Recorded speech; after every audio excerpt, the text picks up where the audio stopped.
Subscribe করো আমার channel English is easy আর ক্লিক করো বেল আইকনে so that you never miss any updates of my videos. Hello friends, hope you all are doing well. আজকে আমি চলে এসেছি এরকম 100টা ইংলিশ ফ্রেজ নিয়ে, যেটা তোমাকে হেল্প করবে তোমার কমিউনিকেশনটা শুরু করার ক্ষেত্রে। দেখো, স্পোকেন ইংলিশের সবার প্রথম যেটা আমাকে মাথায় রাখতে হবে, আমাকে ইংলিশ শিখতে হবে গ্রামারের থ্রু নয়। আমাকে ইংলিশ শিখতে হবে কোথায় আমি তার ব্যবহার করব আর কিভাবে তার ব্যবহার করব। তো এই রেডি টু ইট ম্যাগির মতন রেডি টু স্পিক সেন্টেন্সগুলো কিন্তু তোমাকে অবশ্যই হেল্প করবে কি জাস্ট সিচুয়েশন ওয়াইজ ওই ফ্রেজটা পুট করে দাও and yes you will be the gainer. তো চলো আজকে এই নিয়ে ভিডিওটা শুরু করা যাক। ভিডিওটা বেশ কিছু পার্টে হবে। আজকে প্রথম পার্টে রয়েছে তোমাদের জন্য 25টা এরকম সেন্টেন্স, যেটা তোমাকে হেল্প করবে তোমার কমিউনিকেশন স্কিলটাকে ইমপ্রুভ করার জন্য। Hello everyone, it's Sudipta, the soft skill and the personality development trainer, and welcome to my channel English is Easy, যেখানে আমি তোমাদেরকে হেল্প করি ইংলিশ শেখার জন্য, হ্যাঁ অবশ্যই বাংলাতে। তো চলো শুরু করা যাক।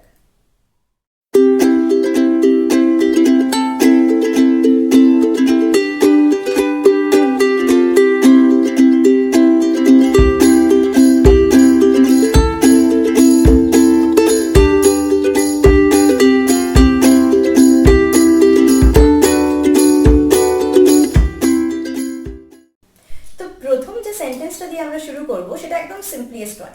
কি সেটা? চলো দেখে নেওয়া যাক। Are you sure about that? Are you sure about that? তো যেরকম তোমরা স্ক্রিনেও দেখতে পাচ্ছ, খুব সিম্পল ওয়ার্ডস দিয়ে কিন্তু সেন্টেন্সটা ফর্ম হয়েছে। তো আর ইউ শিওর অ্যাবাউট দ্যাটে যদি আমি বাংলা মানে করতে যাই, তাহলে সেটা কি আসবে? তুমি কি নিশ্চিত? তো কখন এটাকে ইউজ করব সেটা আগে জানতে হবে। দেখো, কখনো এরকম হয়ে থাকে যে আমি কোনো একটা নিউজ শুনছি বা ইনফরমেশন পাচ্ছি, যেটা আমার মনে হয় কি হয়তো সঠিক নয়। তো সেক্ষেত্রে কিন্তু আমি এই কোয়েশ্চেনটা পুট করতে পারি। যেরকম একটা এক্সাম্পল দিই, ধরো তোমার কোনো বন্ধু অনলাইন রেজাল্টটা তোমাকে জানাচ্ছে over the phone, and by your at a surprise তুমি জানতে পারছো কি তুমি ফার্স্ট হয়েছো। তো সেক্ষেত্রে তুমি এই কোয়েশ্চেনটা করতেও পারো, are you sure about that? But সেক্ষেত্রে যদি ও বলে হ্যাঁ ইয়েস, তো অবশ্যই এটা তোমার জন্য গুড নিউজ হবে, রাইট? তো কখনো যদি এরকম ভাবে কোনো কনফিউশন থাকে তোমার কোনো ইনফরমেশন এগেনস্টে, তো তুমি কিন্তু এই ফ্রেজটা ইউজ করে কমিউনিকেশনটি ইনিশিয়েট করতে পারো কি are you sure about that? Are you sure? Okay, তো চলো নেক্সট সেন্টেন্স দেখা যাক। The next sentence is are you kidding me? The next sentence is are you kidding me? Kidding actually শব্দটি যদি আমি বাংলা দেখতে যাই, তার মানে হচ্ছে মজা করা। তাহলে পুরো সেন্টেন্সটার মানে কি হলো? তুমি কি আমার সাথে মজা করছো? ধরো আমি এক্সাম্পল নিয়েই নিতে পারি যে আমাকে আমার বন্ধু সানডেতে বলছে যে আজকে অফিসে আসতে হবে। তো সেক্ষেত্রে অবশ্যই আমি যাব না, তবে সেক্ষেত্রে বলতে পারি আর ইউ কিডিং মি? বোঝা গেল কিভাবে আমি কোন জায়গাতে এই সেন্টেন্সটা ইউজ করতে পারি। তো এভাবেই আমি কিন্তু সিচুয়েশন অনুযায়ী প্রপার সেন্টেন্স ইউজ করে নিজের কমিউনিকেশনটা শুরু করতে পারি। দেখো, তো সেক্ষেত্রে সিচুয়েশন ওয়াইজ কিছু এরকম সেন্টেন্স যদি আমাদের জানা থাকে, তাহলে কিন্তু কোথাও না কোথাও আমার কনফিডেন্স লেভেলটা একটু বিল্ড আপ হতে পারে, রাইট? তো চলো নেক্সট সেন্টেন্সে যাওয়া যাক। The next sentence is anything else? আর কিছু? কখন এটার ব্যবহার করব? ধরো সাপোজ আমি যদি কোনো একটা শপকিপারকে ধরে নিই, সে কোনো কাস্টমারকে প্রোডাক্ট ডেলিভার করছে। তো সে একটা একটা করে অর্ডার দিয়ে যাচ্ছে আর শপকিপার একটা একটা করে ডেলিভার করে যাচ্ছে। তো যখন সবার শেষে শপকিপারও বুঝতে পারে আর কিছু তাকে দেওয়ার নেই, তো সেক্ষেত্রে শপকিপার বলতেই পারে এনিথিং এলস। আরেকটা কমন এক্সাম্পল আমি দিতে পারি, ধরো তুমি তোমার বেস্ট ফ্রেন্ডের সাথে রেস্টুরেন্টে গেছো। হ্যাঁ, যদিও পকেটের ক্ষেত্রে এটা খুবই কমফোর্টেবল জিনিস নয়, বাট তাও ধরো তুমি তাকে দিয়েছো অর্ডার করার জন্য। তো সে বেশ 4-5টা ডিশেস অর্ডার করার পর তুমি কার্টসি সহকারে তাকে বলতেই পারো এনিথিং এলস? আর কিছু অর্ডার করতে চাও? তো এভাবে আমি কিন্তু এনিথিং এলসকে আমার কনভারসেশনে ইমপ্লিমেন্ট করতে পারি। চলো দেখে নেওয়া যাক next sentence. The next sentence is can I help you? One of the mostly use sentence of English phrase. English ফ্রেজে ব্যবহৃত হয় সেন্টেন্সগুলি যেগুলো সব থেকে বেশি ব্যবহৃত হয়, সেটার মধ্যে এটা একটা। ক্যান আই হেল্প ইউ কখন ইউজ করবে? ট্রেনে, বাসে, রাস্তায়, যেখানে তোমার মনে হবে কি কেউ তোমার হেল্প পেলে হয়তো তার সুবিধা হবে, তুমি এই ফ্রেজটা কিন্তু ইউজ করতে পারো। যেরকম ধরো কোনো একজন বয়স্ক মহিলা কোনো লোড ক্যারি করছে, তো সেক্ষেত্রে তুমি বলতেই পারো ক্যান আই হেল্প ইউ? এটা একটা খুব গুড জেস্টার, রাইট? তো এইভাবেই কিন্তু কখনো কাউকে যদি তুমি হেল্প করতে চাও, স্বতঃপ্রণোদিতভাবে যদি তুমি কাউকে হেল্প করতে চাও, বা তোমার মনে হয় কে তোমার হেল্প পেলে সেই ব্যক্তিটি অনেক মানে তার সুবিধা হবে, তো সেক্ষেত্রে তুমি এটা বলতেই পারো কি ক্যান আই হেল্প ইউ। চলো নেক্সট সেন্টেন্সে যাওয়া যাক। The next sentence is are you done. Are you done মানে তোমার কতটা কমপ্লিট হয়েছে বা তোমার কতটা করা হয়েছে। এটার সাথে একটা ফ্রেজ খুব কনফিউজিং হয়, সেটা হচ্ছে হ্যাভ ইউ ডান। সেক্ষেত্রেও মানে কি তুমি কতটা করেছো বা তুমি কি কাজটা সম্পূর্ণ করেছো। তো আমাকে এই দুটো ফ্রেজের অ্যাকচুয়াল মানে কিন্তু জানতে হবে। দেখো, আর ইউ ডান আর হ্যাভ ইউ ডান দুটো শুনতে একই রকম লাগলেও দুটোর মধ্যে কিন্তু ডিফারেন্স আছে। Are you done the cleaning of the floor, তুমি কি ফ্লোরের ক্লিনিংটা কমপ্লিট করে ফেলেছো। তার মানে এখানে জানতে চাওয়া হচ্ছে এখনো বাকি আছে কিনা বা কতটা আমার ক্লিনিং কমপ্লিট হয়েছে। Have you done the cleaning of the floor, এখানে তুমি কি ফ্লোরের ক্লিনিংটা করেছো। এখানে কিন্তু কর্তার ওপরে জোর দেওয়া হচ্ছে কি তুমি কি ফ্লোরের ক্লিনিংটা করেছো নাকি তুমি করোনি। আর আর ইউ ডান মানে হচ্ছে যে তুমি কতটা করেছো বা আর সে কাজটা শেষ হতে কতক্ষণ বাকি থাকবে। তো আশা করি তোমাদের আর ইউ ডান আর হ্যাভ ইউ ডানের কনফিউশন ক্লিয়ার হয়েছে, রাইট? কখনো যদি তোমাকে কাউকে বলতে হয় যে তুমি কাজটা কতদূর কমপ্লিট করেছো বা কাজটা এখনো শেষ হতে কতক্ষণ বাকি আছে, তো তুমি কি বলবে আর ইউ ডান। আর যদি তোমার মধ্যে কনফিউশন থাকে যে সেই ব্যক্তিটি কাজটা করেছে কি করেনি, তো সেক্ষেত্রে তুমি বলতে পারো have you done the job. The next question is can I ask you something. এটাও one of the most commonly used English phrase. ধরো তুমি কোনো আননোন প্লেসে গেছো যেখানে তোমার কাছে যে অ্যাড্রেসটা রয়েছে সেটা তুমি খুঁজে পাচ্ছ না, তো সেক্ষেত্রে তুমি আননোন কোনো পার্সনকে বলতেই পারো can I ask you something, আমি কি আপনাকে জিজ্ঞাসা করতে পারি কিছু। If he or she said that yes, of course, so obviously you have to ask the person that can you please help me that where the address is actually. তো এভাবে আমি কিন্তু কোনো কমিউনিকেশনকে ইনিশিয়েট করতে পারি বা শুরু করতে পারি। So can I ask you something কখন ইউজ করব, যখন আমি কোনো আননোন ব্যক্তিকে, কোনো আননোন পার্সনকে কোনো কিছু জিজ্ঞাসা করছি। ক্লিয়ার? চলো, the next one is how do you feel. Most of the time we use this phrase how do you feel, তুমি কিরকম ফিল করছো, অনুভব করছো। How do you feel. ধরো ফার্স্ট টাইম তুমি তোমার ওন স্যালারি দিয়ে মাকে বাবাকে নিয়ে দার্জিলিং এ গেছো, hill station, and they are there in Darjeeling for the very first time in their life. So obviously the most common question, the most common phrase that you have to use there, how do you feel? How do you feel mommy? How do you feel dad? Right? তো এভাবে কিন্তু আমরা common phrase use করে communication শুরু করতে পারি। এরপর যেটা বলছি সেটা কলেজ স্টুডেন্টসদের জন্য অবশ্যই important. Most of the time আমাদের যারা লেকচারার আছেন তারা এত স্পিডে লেকচারগুলো দিয়ে থাকেন যে আমরা মাঝে মাঝেই মাঝখানে হারিয়ে যাই। তো সেক্ষেত্রে কি হয়, আমাকে বলতে পার্ডন প্লিজ। এই পার্ডন প্লিজ অনেক সময় একটু বেশি ইনফর্মাল লাগে, তো সেক্ষেত্রে আমি কি বলতে পারি can you please repeat the question or can you please repeat it. এক্ষেত্রে এটা একটু বেশি ফর্মাল সাউন্ড করে। তো পার্ডন প্লিজের বদলে আমি কিন্তু কি ইউজ করতে পারি can you please repeat it, আপনি আরেকবার পুনরাবৃত্তি করবেন কি। তো নেক্সট টাইম স্টুডেন্টস যারা দেখছো ভিডিওটা, অবশ্যই কোনো লেকচারের কোনো পার্ট মিস হলে একদম use please repeat it sir, দেখবে একটা গুড ইমপ্রেশন সেই মুহূর্ত থেকে স্টার্ট হয়ে যাবে। চলো দ্য নেক্সট ওয়ান। তুমি ধরো তোমার কোনো স্টুডেন্টকে পড়াচ্ছ, প্রাইভেট টিউটর, এখন আমরা 12 থেকে স্টার্ট করে দিই পকেট মানির জন্য টিউশন করা। তো সেক্ষেত্রে তুমি তোমার কোনো স্টুডেন্টকে পড়াচ্ছ এবং তাকে কোনো একটা ম্যাথের প্রবলেম সলভ করার পর তুমি তাকে কনফার্ম করছো কি জিজ্ঞাসা করে did you get that. Did you get that এই ফ্রেজটার মানে হচ্ছে তুমি কি বুঝতে পারছো। তুমি ধরো কাউকে কোনো কিছু বোঝাচ্ছ বা কাউকে কোনো কিছু ইনফরমেশন দিচ্ছ, তারপর it is your duty to confirm that the person understand what you are trying to speak. তো সেক্ষেত্রে তুমি বলতেই পারো ডিড ইউ গেট দ্যাট, তুমি কি এটা বুঝতে পারছো। অবশ্যই আমি তোমাদেরকে এখন বলতে পারি did you get that what I am trying to say here. চলো নেক্সট সেন্টেন্সে যাওয়া যাক। The next sentence is how much is it. এটার দাম কত। হাউ মাচ ইজ ইট যদি অ্যাকচুয়াল আক্ষরিক বাংলা মানে জানতে চাও তো সেক্ষেত্রে হবে এটা কত।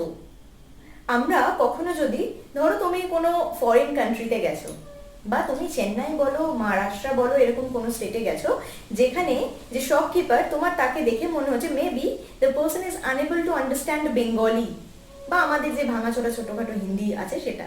তো সেক্ষেত্রে স্মার্টলি তুমি কিন্তু জিজ্ঞাসা করতে পারো হাউ মাচ ইজ ইট, এটা দাম কত। তো এভাবে কিন্তু আমরা হাউ মাচ ইজ ইটটাকে কোনো দাম জানার ক্ষেত্রে, কোনো প্রোডাক্টের দাম বা যে কোনো জিনিসের দাম জানার ক্ষেত্রে কিন্তু আমরা ইউজ করতে পারি। So the next sentence is do you need anything, তোমার কি আর কিছু চাই। দেখো আগে একটা সেন্টেন্স আমরা করেছিলাম এনিথিং এলস, যেটা আমি ইউজ তোমাকে কি বলেছিলাম, আর কিছু। কিন্তু ডু ইউ নিড এনিথিং মানে তোমার কি আর কিছু চাই বা তোমার কি আর কিছু দরকার। তো সেক্ষেত্রে ধরো আমি আমার রুমে বসে পড়াশোনা করছি, আর আমার যে ছোট ভাই আছে সে তার অঙ্কের খাতা বই নিয়ে আমার কাছে এসে হাজির। তো আমি দাদা হিসাবে বা দিদি হিসাবে একটা গুড ইমপ্রেশন ক্রিয়েট করার জন্য বলতেই পারি ডু ইউ নিড এনিথিং, তোমার কি কিছু চাই। তো এইভাবে কিন্তু আমরা এই ডু ইউ নিড এনিথিংকে ইউজ করতে পারি। আদারওয়াইজ ধরো তুমি তোমার কলেজে রয়েছো, তুমি সিনিয়র, তো তোমার কাছে কোনো জুনিয়র স্টুডেন্ট এসে বলছে তার কিছু দাবি রয়েছে বা কিছু, এবং তুমি তার ফেস রিড করে বুঝতে পারছো যে সে কোনো হেল্পের জন্য এসেছে।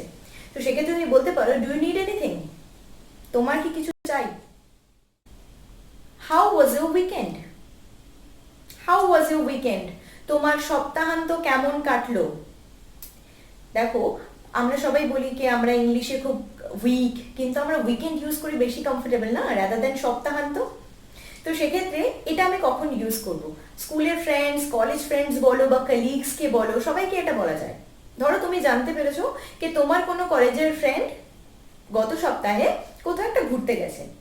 তো নেক্সট মানডে যখন তোমার তার সাথে কলেজে দেখা হলো, তো তুমি তাকে জিজ্ঞাসা করতেই পারো হাউ ওয়াজ ইউর উইকেন্ড, তোমার সপ্তাহান্তটা কেমন কাটলো, যাতে সে কিরকম ঘুরেছে বা কিরকম এনজয় করেছে তুমি সেটা জানতে পারো।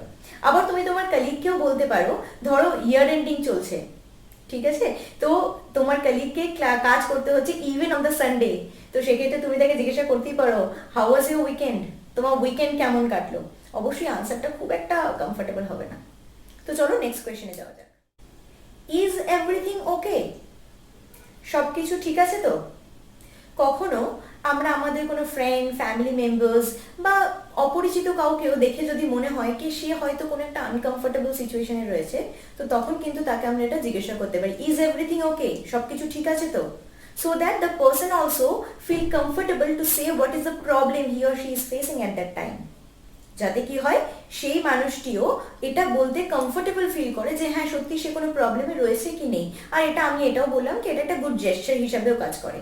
তো সেক্ষেত্রে আমি ইউজ করতে পারি কি ইজ এভরিথিং ওকে, সবকিছু ঠিকঠাক আছে তো, সবকিছু ঠিক আছে তো। ক্লিয়ার? চলো নেক্সট সেন্টেন্সে যাওয়া যাক। The next sentence is what are you talking about, তোমরা কি বিষয়ে কথা বলছো বা তুমি কি বিষয়ে কথা বলছো। What are you talking about, কখন এটা ইউজ হয়, ধরো কোনো একটা কনভারসেশন আগে থেকেই চলছিল, তো সেক্ষেত্রে তুমি যদি সেই কনভারসেশনের মধ্যে চলে আসো এবং তুমি জানো না কনভারসেশনটা কি ব্যাপারে রয়েছে, তো সেই সময় কিন্তু তুমি এটা বলতেই পারো what are you talking about, মানে আমিও জানতে চাইছি তোমরা কি বিষয়ে কথা বলছো। সেই সময় কিন্তু আমি এই ফ্রেজটা ইউজ করতে পারি। ধরো আমার কোনো একটা ফ্রেন্ডের কাছে আমি একটা খুব অ্যান্টিক কোনো একটা মূর্তি দেখতে পেলাম, তার বাড়িতে গিয়ে দেখছি খুব অ্যান্টিক একটা বৌদ্ধ মূর্তি রয়েছে। তো আমি স্মার্টলি বলতে পারি where did you get it, তুমি কোথা থেকে এটা পেয়েছো। So where did you get it মানে তুমি কোথা থেকে এটা পেয়েছো।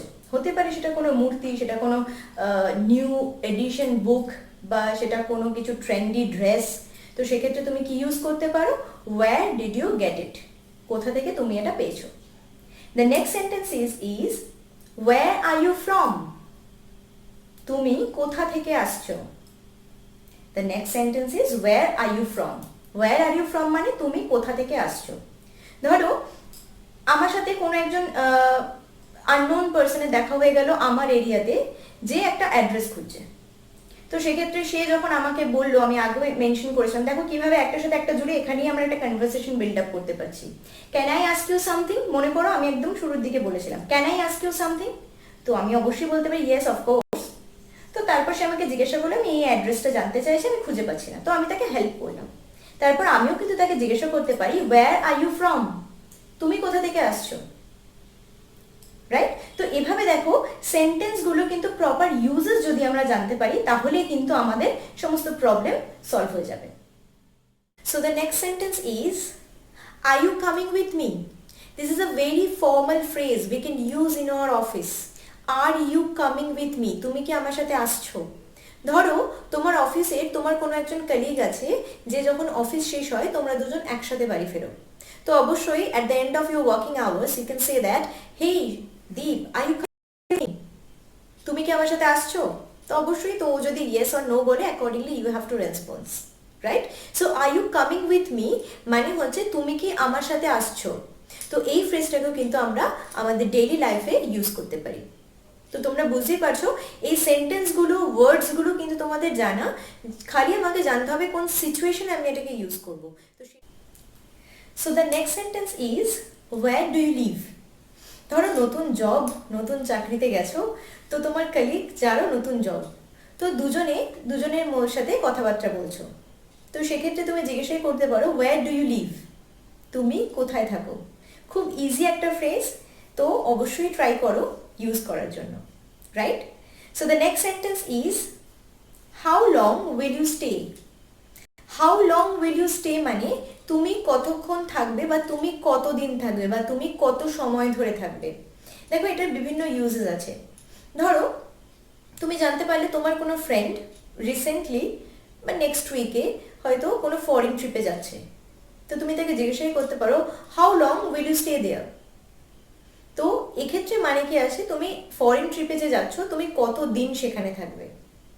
ধরো তুমি কোনো একটা ফার্মাসিতে গেছো এবং সেখানে কোনো একজন ডক্টর অলরেডি রয়েছেন, চেম্বার করছেন তিনি, তো তুমি শপকিপারকে জিজ্ঞাসা করতে পারো how long will the doctor stay there? কত সময় ধরে ডক্টর সেখানে থাকবেন, অ্যাকর্ডিংলি তুমি সেই অনুযায়ী অ্যাপয়েন্টমেন্ট প্ল্যান করবে। তো বোঝা যাচ্ছে how long will you stay মানে তুমি কত সময় ধরে, সেটা দিন হতে পারে, সপ্তাহ হতে পারে, ঘন্টা হতে পারে। তো এটা কিন্তু আমরা আমাদের ডেইলি লাইফে ইউজ করতেই পারি। এরকম plenty of options are there so that we can use this kind of phrases, right? The next sentence is, what do you think? Sentence একটু ইউজটা দেখে নিই। What do you think about this problem? Do you think this is the right solution? ধরো অফিসে তুমি কোনো কাজ করছো একটা টিমের আন্ডারে, তো সেক্ষেত্রে তোমাকে টিমের লিডার কোনো একটা এমন প্রজেক্ট দিয়েছে যেখানে you are the one who will handle the project, তুমি প্রজেক্টটাকে হ্যান্ডেল করছো। তো সেক্ষেত্রে তুমি যতই তোমার ওপিনিয়ন রাখো, ইট ইজ ইউর রেসপন্সিবিলিটি যে তোমাকে তোমার অন্য টিম মেম্বারদেরও ওপিনিয়ন নিতে হবে। তো সেক্ষেত্রে তুমি তোমার ওপিনিয়ন দেওয়ার পরে এটা বলতেই পারো, what do you think about this? Do you think this is the right solution of the problem? What do you think about this? তুমি কি মনে করো বা তোমরা কি মনে করছো, তোমাদের মনে হয় এই প্রবলেমটার এটা একটা অ্যাপ্রোপ্রিয়েট বা রাইট সলিউশন? তো সেক্ষেত্রে আমরা এটা ইউজ করতে পারি, হোয়াট ডু ইউ থিঙ্ক? তোমার কি মনে হয়, রাইট? চলো নেক্সট সেন্টেন্সে যাওয়া যাক। The next sentence is, what's going on? It is one of the most informal English phrases I have mention till now. এতক্ষণ অবধি যে ফর্মাল সেন্টেন্সগুলো আমি বলেছি তার মধ্যে এটা কিন্তু একটা ইনফর্মাল সেন্টেন্স হিসাবে নেওয়া যেতে পারে। তো সেক্ষেত্রে আমি কি বলতে পারি, হোয়াটস গোয়িং অন? অ্যাকচুয়ালি সেন্টেন্সটা কি, what is going on, but আমি যখন বলছি ফ্লুয়েন্টলি তো আমি কি বলবো, what's going on. Is gonna be Z sound, what's going on, কি হচ্ছে। সেক্ষেত্রে এটার পজিটিভও ইউজ হয়, নেগেটিভও ইউজ হয়। নেগেটিভ ইউজ কিরকম, ধরো তোমরা কাজিন সিস্টার্স আর ব্রাদার্সরা মিলে প্রচন্ড কনফিউশন ক্রিয়েট করছো, বাড়িতে মজা করছো, হই হুল্লোড় করছো, অবশ্যই মা নিচ থেকে এসে বলবে হোয়াটস গোয়িং অন, কি চলছে এখানে। সেম অ্যাজ তুমি তোমার কোনো ফ্রেন্ড যার সাথে তোমার দু একদিন হয়তো দেখা হয়নি, তার সাথে তোমার দেখা হলো, তো তুমি তাকে হে হোয়াটস গোয়িং অন সেটাও বলতে পারো, কি চলছে আজকাল, রাইট? তো এভাবে কিন্তু হোয়াটস গোয়িং অনকে দেখো একটাই সেন্টেন্স, কিন্তু সিচুয়েশন ওয়াইজ কিন্তু আমি বকুনি হিসাবেও ইউজ করছি, আবার কখনো কখনো একটা গুড জেস্টার হিসাবে ফ্রেন্ডসের সাথে ইউজ করছি। হ্যাঁ, মনে রাখতে হবে এটা ইনফর্মাল ইন নেচার। এমন একটা আনসার্টেন প্লেস যেখানে তুমি তোমার ফ্রেন্ডকে দেখলে, সেখানে হয়তো তাকে থাকার কথা ছিল না। তুমি ধরো তোমার অফিসে যাচ্ছ, তোমার পাড়ার কোনো একটা ফ্রেন্ডকে তুমি সেখানে দেখলে, তো সেখানে তুমি তাকে দেখে ফার্স্টে কি জিজ্ঞাসা করতে পারো, ওয়্যার আর ইউ গোয়িং? কোথায় যাচ্ছ? Where are you going, where are you going মানে তুমি কোথায় যাচ্ছ। তো এমন কোনো সিচুয়েশন যেখানে আমি জানতে চাইছি সেই মানুষটি কোথায় যাচ্ছে, তো সেক্ষেত্রে আমি তাকে জিজ্ঞাসা করতে পারি ওয়্যার আর ইউ গোয়িং। আর লাস্ট যেটা আজকে, সেটাকে অবশ্যই তোমাদেরকে ইউজ করতে হবে ভিডিওটা শেষ হওয়ার পর থেকেই। সেটা কি? ওয়্যার আর ইউ, কোথায় তুমি। কিভাবে ইউজ করবে, কোথায় ইউজ করবে? একদম সবার প্রথম বাড়িতে ঢুকে আমরা কাকে খুঁজি? মাকে। তো কি বলি? মা কোথায় তুমি। তো এটাকে আজকে থেকে ইংলিশে শুরু করো। ফার্স্ট শুরু হবে মাকে দিয়ে। তো কি জিজ্ঞেস করবে? Where are you mom. অবশ্যই হবে। তো তো তো একদম এই যে কয়েকটা সেন্টেন্স আমি বললাম, সেই কয়েকটা সেন্টেন্সকে নিজের লাইফে ইমপ্লিমেন্ট করা শুরু করো আজ থেকে। And yes, believe in yourself, you can speak in English. আমরা যদি হিন্দি বলতে পারি তাহলে ইংলিশ কেন নয়? শুধু কি করতে হবে? নিজের ওপর নিজের কনফিডেন্স লেভেলটাকে বিল্ড আপ করাতে হবে, that yes I can speak in. তার সাথে প্র্যাকটিস করা শুরু করো এই সেন্টেন্সগুলোকে রোজ। যদি কোনো পার্টনার থাকে যে ইংলিশে কথা বলতে পারে তার সাথে, না থাকলে একদম নিজের ফ্রন্ট ক্যামেরা তো আছেই অবশ্যই সবসময়, রাইট? তো এভাবে কিন্তু আমাদেরকে শুরু করতে হবে। And it is now the best time in which I can start that preparation. Always এটা মনে রাখবে। Hope you are enjoying this session. যদি কোনো কনফিউশন হয় বা প্রবলেম হয় একদম কমেন্ট সেকশনে মেনশন করো আমাকে। আর আমার আগের যে ভিডিওগুলো স্পোকেন ইংলিশ রিলেটেড বা ইন্টারভিউ রিলেটেড, সেগুলোর লিঙ্ক কিন্তু তোমরা আমার চ্যানেলে বা এই ভিডিও ডেসক্রিপশনে পেয়ে যাবে। So for any further information, please feel free to mention in the comment section. Until then, keep learning and stay positive. Bye-bye.